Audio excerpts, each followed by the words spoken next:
I'm moistening the lips. Moistening the lips.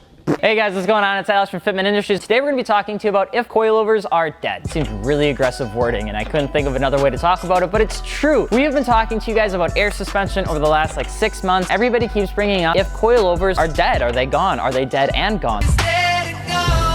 And that's a song, I think. And Mario just dropped a whole bunch of coffee behind us. He can't pick it up and it's absolutely awesome. He's gonna walk away now like nothing ever happened. And so we're gonna talk a little bit about the history of coilovers, if coilovers are dead. And of course, we wanna know your opinion too. Stay tuned to the end of the video. We're doing a bunch of giveaways. We need you to subscribe so we can get to that 100,000. Let's get into it. So starting back in the early 2000s, coilovers were a big deal. Now, they were adjustable, they were affordable, they went on every single car you could possibly imagine. Everybody was running them. Really, that happened in like the mid 2000s. I'd say 2005, 2008, because in the early 2000s, nobody cared about wheel gap. Everybody just wanted cool wheels with vinyl all over the side because they watched Fast and the Furious, and that was just the way things were. But eventually, over time, people started getting into coilovers. It helped lower the center of gravity. It gave a more performance-oriented feel. The car looked longer and lower. It just looked good. You saw it all over across the brand. You saw people going from lowering springs to coilovers. You saw companies like ST Suspensions getting bought out by Kebab, then offering coilover kits for vehicles versus just lowering springs. That was, essentially dominating the market in the early 2000s. And coilovers seemed to have a heyday. Over time, they got more progressively advanced. They even had systems and computers that would help monitor coilover suspension. You had companies like Moton, Tane that were offering all sorts of fancy stuff. For a good long time, coilovers seemed to be just the standard suspension modification you did to your car if you wanted to have something that just looked better. And things were right as rain until a new player entered the field, which was air suspension. Now, air suspension nowadays is getting affordable, getting more versatile, getting involved on more makes and models. For the most part, it does seem to be taking over Instagram, which is what a lot of you guys spend a lot of your time on. If you go on YouTube, a lot of those super viral popular videos are always cars that are bagged, have a big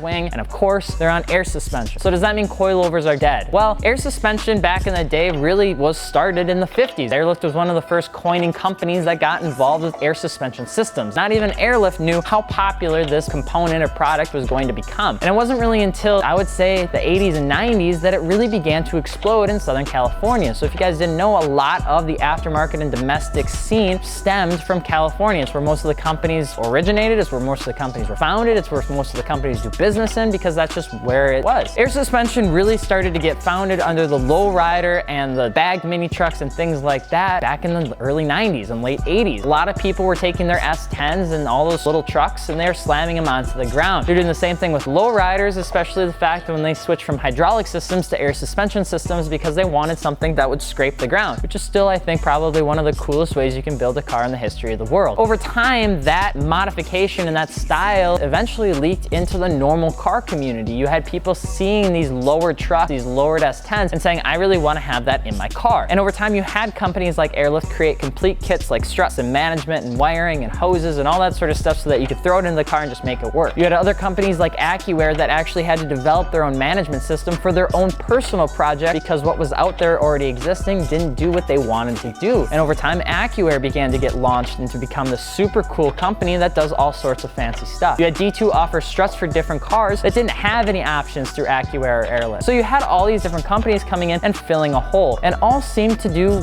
pretty well. It was an entry-level new system that a lot of people were interested in, but it cost an arm and a leg to get it into your car, and things just didn't really seem to move from there. Does he realize he drives a G35? I don't think he does either. Look at you go.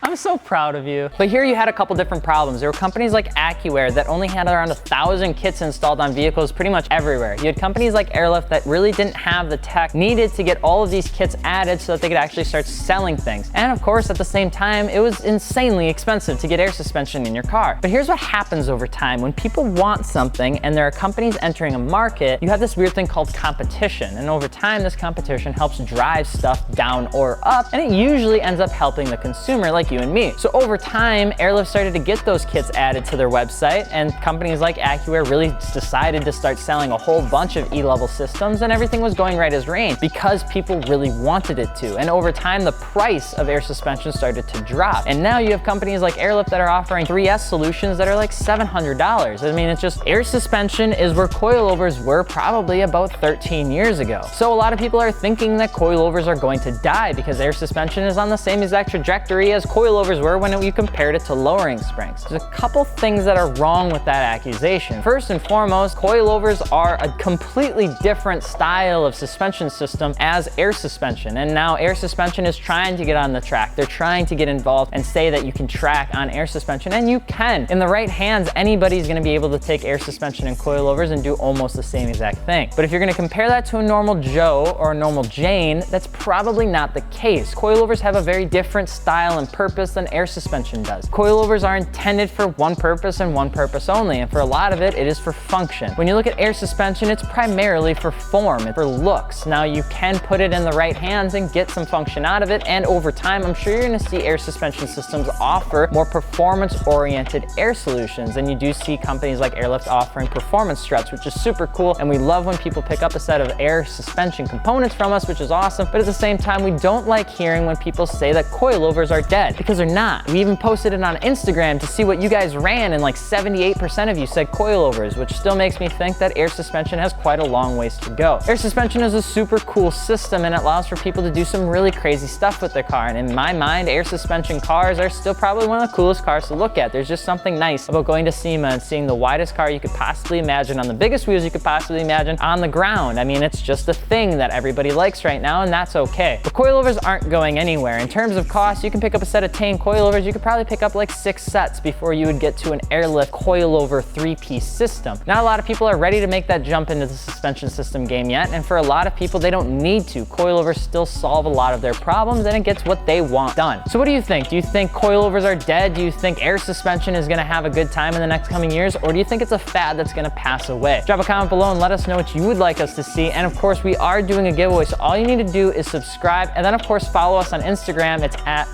Fitment Industries, and just drop your hashtag below along with your very personable opinion on what I just talked about. We will be getting a giveaway winner next week. This time, we'll let you know who wins. But I'm Alex from Fitment Industries. Don't forget to subscribe, and if you're looking for air suspension and coilovers, check out fitmentindustries.com. This is the last time I'm saying Fitment Industries. JK, I said it again. I'm Alex. We'll see you later. Peace.